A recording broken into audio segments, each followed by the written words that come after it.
It was meant to be a bright and cheerful day in Denmark. A routine royal appearance, a walkabout that symbolized unity, tradition, and the undying connection between the Danish crown and its people. But what began as an ordinary display of regal grace swiftly turned into an emotionally charged spectacle that no one present will ever forget. Queen Mary, ever elegant and composed, suddenly faltered. Her hand reached for her leg, her face contorted in pain, and the crowd fell into a stunned silence. Cameras flashed, capturing the exact second Denmark's queen, the beloved Australian-born consort of King Frederik X, was visibly overwhelmed by a sharp and unexpected agony. The royal family had been walking through the historic streets of Aarhus, accompanied by their children, Princess Isabella and Prince Vincent, on a day filled with joyous waves, warm smiles, and the endearing squeals of children meeting their monarchs for the first time. But in one breathless moment, all that joy was replaced with concern, confusion, and rising panic. What caused Queen Mary's sudden distress? Observers saw her wince, grab the back of her right leg, and whisper something urgently to King Frederik. He, in a split second, transformed from serene monarch to concerned husband. The king's face tightened with worry. He gently took her elbow, ushering her toward a nearby bench as their children were quickly shielded by royal aides. The crowd murmured, some crying out in concern, others simply frozen in place. One woman in the audience was heard saying, "This isn't normal. Something is terribly wrong." And indeed, something was. The royal walkabout had begun in celebration of a cultural event in Aarhus, an initiative close to Queen Mary's heart that highlighted sustainable community development and children's welfare, two causes she has championed with tireless passion. The queen was radiant in a royal blue dress that glowed under the Danish summer sun. Her heels, modest yet stylish, clicked confidently against the cobbled stones. All had seemed perfectly in sync. But what no one anticipated was the sudden twist of fate that would unfold. Royal security personnel quickly formed a human barrier as palace aides rushed forward. One aide, carrying a compact medical kit, whispered into a concealed earpiece, summoning emergency medical assistance. A royal SUV pulled closer to the crowd barriers, its tinted windows barely hiding the alarm behind the scenes. The children were carefully escorted away, their faces showing a mixture of fear and confusion. Princess Isabella, mature beyond her years, appeared to mouth the words, "Is Mum okay?" to a guard nearby. While Queen Mary composed herself with royal poise and tried to wave off the attention, it was evident this wasn't a minor cramp or simple misstep. The tension in the air thickened as a hush fell over the gathering. King Frederik remained by her side, holding her hand, gently whispering reassurances that were unreadable from the public's point of view. The queen tried to stand again but visibly struggled. The king motioned once more for her to remain seated as medical personnel approached. The incident, while unfolding in real time, was immediately picked up by international media. Social media platforms exploded with raw footage, blurry yet shocking images of the queen's face etched with discomfort. Commentators speculated everything from a torn muscle to a potential nerve issue.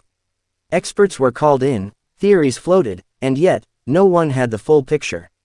This episode couldn't have come at a more sensitive time. The Danish monarchy has been undergoing a silent but significant transformation. Following Queen Margrethe's abdication earlier in the year, Frederik ascended the throne with Mary as his consort. They have worked relentlessly to solidify the trust and admiration of the Danish people. Queen Mary, especially, has been an emblem of modern royalty, a progressive, compassionate figure balancing tradition with forward-thinking diplomacy. The walkabout in Aarhus was one of many events planned to strengthen public engagement and humanize the monarchy.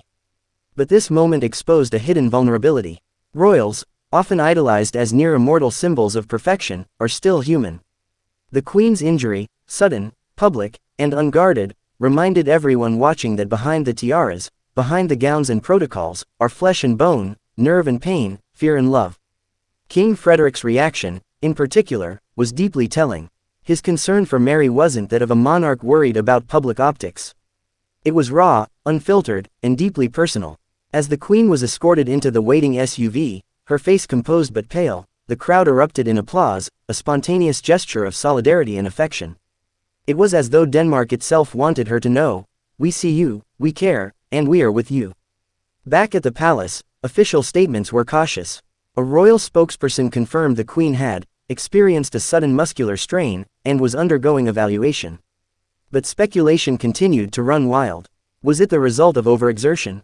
A lingering issue previously kept under wraps, Or could this point to something more serious, something potentially tied to deeper health concerns that the royal household has yet to disclose? Insiders, speaking anonymously, mentioned that the Queen had been under enormous pressure in recent months. The transition of power, the relentless schedule of state functions, her involvement in international humanitarian efforts, and her continued role as a mother to 4 children had left her physically and emotionally taxed. A close friend of the Queen reportedly remarked, "Mary never complains, but she's been running on fumes. She takes her role so seriously, sometimes to the detriment of her own well-being." This statement, though unofficial, has sparked a broader conversation in Denmark and beyond about the cost of modern monarchy. How much pressure is too much? Should the royal family slow down in the interest of health and sustainability? Can the demands placed on them be justified in today's world? As the public awaits further updates, the images of that day continue to haunt social feeds and news cycles. Some have gone as far as to call it a turning point in the narrative of Queen Mary's reign.